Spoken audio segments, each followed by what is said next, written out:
కాకరవాయండి గొర్రెపోతుల రాత్రి ఇంట్లో చొరబడి దొంగలు ఎత్తుకపోయినరు. రెండింటిని ఎత్తుకపోయి ఒకదాన్ని చంపి ఒకదాన్ని వదిలిపెట్టిపోయారు. ఖమ్మం జిల్లా కాకరవాయి గ్రామం తిరుమలపాలెం మండలం. నల్లగట్టు బాలయ్య కాకరవాయి గ్రామం తిరుమలపాలెం మండలం ఖమ్మం జిల్లా. మా ఇంటి దగ్గర గొర్రెపోతులు జాతున్నా నేను. రాత్రి దొంగలు పడి 2 గొర్రెపోతులు ఎత్తుకపోయినరు. ఒకదాన్ని వదిలిపెట్టి ఒకదాన్ని చావదింగిపోయినరు. నాకు న్యాయం జరిగేటట్టు చూడండి. నా పేరు నల్లగట్టు గురవయ్య అండి. మా ఇల్లు కడకుంది ట్రాన్స్ఫారం దగ్గర. నేను దొడ్డికి ఇల్లు వస్తున్నారు నైట్ 2 ప్రాంతాన. నన్ను చూసి నేను ఊళ్ళో పోతున్నావు అనుకొని వాళ్ళు ఇటు మళ్ళీరు, మా ఇంటికే మళ్ళీరు గొర్రెపోతులు ఎత్తుకొని.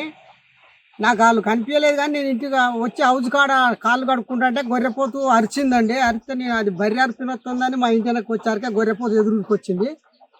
దాన్ని పట్టుకుందాం అంటే దొరకలేదు. నేను అటు చూసారికే ఇద్దరు ఉరుకుతారు. వాళ్ళని చూసి గొర్రెపోతు చూసి నేను కుక్కలేమనుకున్నా. ఆ రోడ్ ఎక్కారికే మనుషులు ఇవ్వబడరు.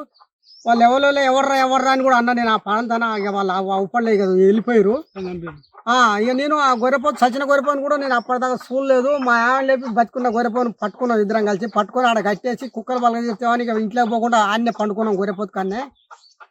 ఇక దాన్ని పట్టుకొని ఆడ తెల్లారినాక మా గొర్రెపోతు పోయిందని ఇక్కడ అంటారు గొర్రెపోతులు. ఇక్కడ మా కాడ గొర్రెపోతుంది బాలే అని చెప్పినా వచ్చిండు చూసుకురు, దాన్ని పట్టకపోయారు. తర్వాత మేము ఆగిలి ఊతంటే సత్యమ్మ పోతు కూడా చచ్చిన పోతు కూడా అవపడ్డది.